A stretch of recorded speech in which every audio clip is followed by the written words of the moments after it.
CBSE स्कोलैब of profsam.com की तरफ से इस कॉन्सेप्ट एक्सप्लेनर में आपका स्वागत है। हाँ, आज हम फिजिक्स के यूनिट 8 मतलब इलेक्ट्रोमैग्नेटिक वेव्स को बिल्कुल आसान तरीके से समझेंगे।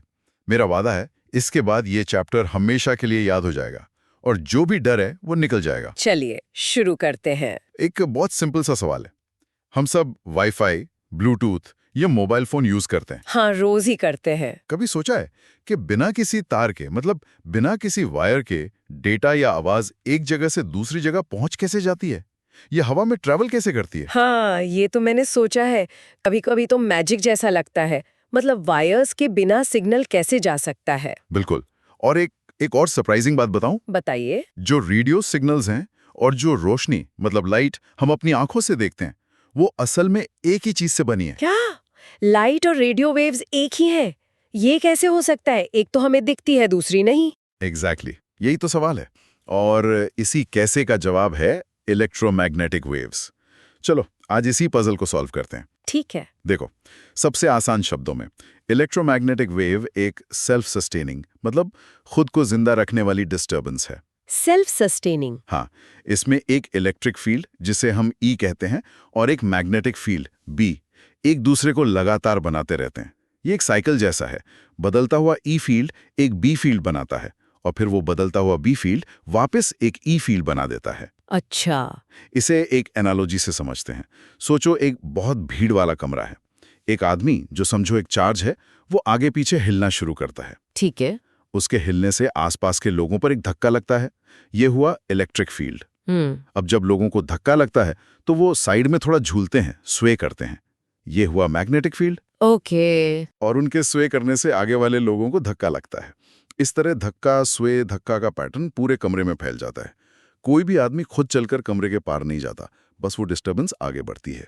यही ईएम वेव है। मतलब ई फील्ड और बी फील्ड का एक डांस है जो स्पेस में ट्रैवल करता है। परफेक्ट, क्या बढ़िया कहा। और इस डांस को ट्रैवल करने के लिए किसी मीडियम जैसे हवा या पानी की जरूरत नहीं है। ये वैक्यूम में भी ट्रैवल कर सकता है। तो इसे मन में कैसे सोचे? कोई मेंटल इमेज? हाँ बिल्कुल। सोचो एक शांत समंदर है जो हमारा स्पेस है। बीच में एक पिस्टन जो कि हमारा ऑसिलेटिंग चार्ज है। वो तेजी से ऊपर नीचे हो रहा है। ठीक है, सोच लिया। उसके ऊपर नीचे होने से पानी में एक वर्टिकल वेव बन रही है ना, वो समझो ई फील्ड है।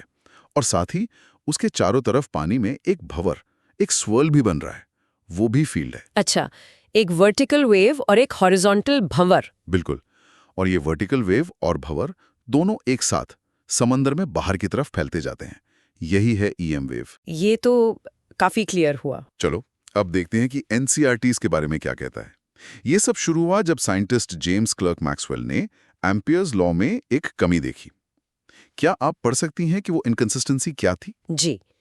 While applying the Ampere's circuital law to find magnetic field at a point outside a capacitor connected to a time-varying current, Maxwell noticed an inconsistency. He suggested the existence of an additional current called by him the displacement current. इसमें ये displacement current क्या है? ये थोड़ा मुश्किल लग रहा है। क्वेश्चन देखो, डिस्प्लेसमेंट करंट कोई असली करंट नहीं है जिसमें चार्जेस फ्लो करते हैं। ये मैक्सवेल का एक ब्रिलियंट आइडिया था। हाँ, उन्होंने कहा कि जब एक कैपेसिटर की प्लेट्स के बीच इलेक्ट्रिक फील्ड बदलता है तो वो बदलता हुआ इलेक्ट्रिक फील्ड भी एक मैग्नेटिक फील्ड बनाता है, बिल्कुल वैसे ही जैसे एक असली करंट बनाता है। अच्छा। इसी इफेक्ट को, इसी आइडिया को उन्होंने डिस्प्लेसमेंट करंट का नाम दिया। ओके। अब जरा एम्पियर मैक्सवेल लॉ की इक्वेशन पढ़िए। Phi dot dl is equal to mu naught IC plus ID is equal to mu naught IC plus epsilon naught d phi e dt. हाँ, इस equation में जो IC है वो है कंडक्शन करंट, मतलब तार में बहने वाला असली करंट। ठीक है। और जो ID है यानी epsilon naught d phi E d t, वो है डिस्प्लेसमेंट करंट। मैक्सवेल ने बस एम्पियर्स लॉ को पूरा कर दिया और इसी एक छोटे से एडिशन से पूरी फिजिक्स बदल गई। सिर्फ इस एक बदलाव से। हाँ, उम्मीद है यहां तक सब कुछ क्लियर होगा। ये कॉन्सेप्ट एक्सप्लेनर profsam.com की तरफ से है, दैट इज profsam.com। तो इस कॉन्सेप्ट से ईएम वेव्स बनती कैसे हैं? चलो स्टेप बाय स्टेप समझते हैं। जी। स्टेप 1, एक एक्सेलरेटिंग या ऑसिलेटिंग चार्ज अपने आसपास एक टाइम वेरिंग इलेक्ट्रिक फील्ड बनाता है। स्टेप 2, ये टाइम वेरिंग इलेक्ट्रिक फील्ड एक डिस्प्लेसमेंट करंट की तरह काम करता है और अपने चारों तरफ एक टाइम वेरिंग मैग्नेटिक फील्ड बनाता है। ये एम्पे-मैक्सवेल लॉ है। ओके। स्टेप 3, अब ये time varying magnetic field Faraday's law of induction के हिसाब से वापस एक टाइम वेरिंग इलेक्ट्रिक फील्ड बनाता है। अच्छा, तो ये एक साइकिल बन गई? एग्जैक्टली। स्टेप 4, ये प्रोसेस E से B और फिर B से E रिपीट होता रहता है और ये डिस्टर्बेंस स्पेस में आगे बढ़ती जाती है। इसी फैलती हुई डिस्टर्बेंस को हम इलेक्ट्रोमैग्नेटिक वेव कहते हैं। समझ गई। एक छोटा सा एग्जांपल करें। हाँ, बिल्कुल। मान लो एक रेडियो स्टेशन 100 मेगाहर्ट्ज फ्रीक्वेंसी पर ब्रॉडकास्ट कर रहा है। उस रेडियो वेव की वेवलेंथ क्या होगी? फॉर्मूला तो C = F लैम्डा है, तो लैम्डा = CF होगा, है ना? बिल्कुल सही। स्पीड ऑफ लाइट c है 3 × 10⁸ ms और फ्रीक्वेंसी f है 100 मेगाहर्ट्ज यानी 10⁸ हर्ट्ज। तो वेवलेंथ आएगी 3 × 10⁸ को 10⁸ से डिवाइड करके 3 मीटर।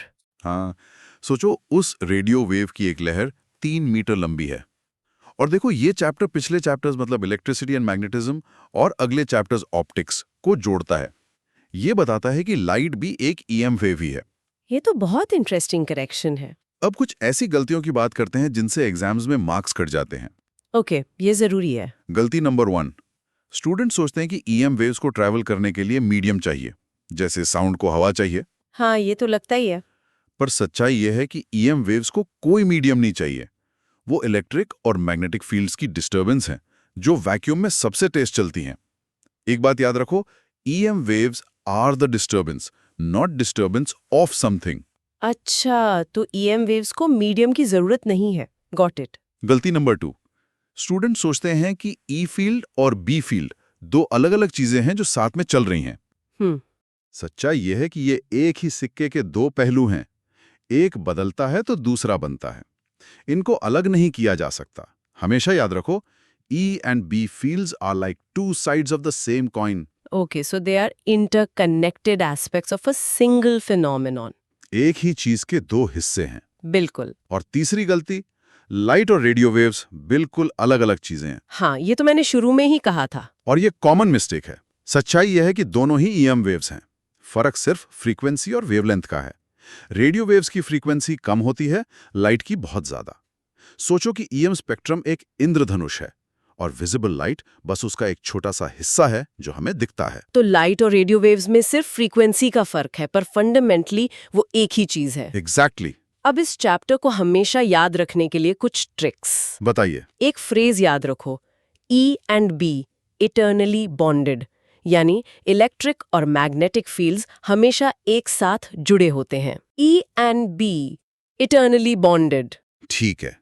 और एक जेस्चर, अपने सीधे हाथ मतलब राइट हैंड की उंगलियों को E फील्ड की डायरेक्शन में रखो। फिर उन्हें B फील्ड की डायरेक्शन में मोड़ो, कर्ल करो।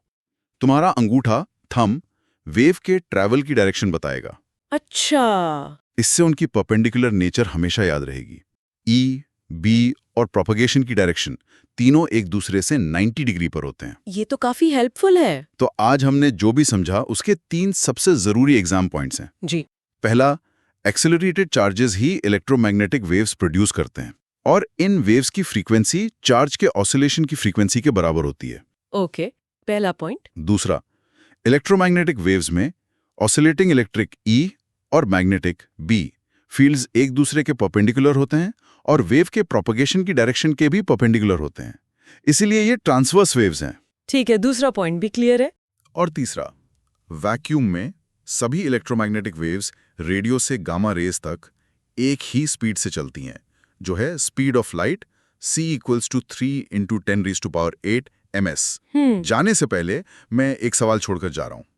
सोचो अगर हमारी आंखें लाइट की जगह रेडियो वेव्स देख पाती तो ये दुनिया कैसी दिखती? ये तो मैंने कभी सोचा नहीं। हमें दीवारों के आर पार वाईफाई सिग्नल्स का एक अदृश्य जाल, एक इनविजिबल वेब नजर आता। वाव, ये तो सोचने वाली बात है। 12th CBSE फिजिक्स, केमिस्ट्री और मैथ्स में मैक्सिमम मार्क्स लाने के लिए profsam.com पर विजिट करें। That is PROF Sam, right? Yes. मिलते हैं अगले कॉन्सेप्ट में।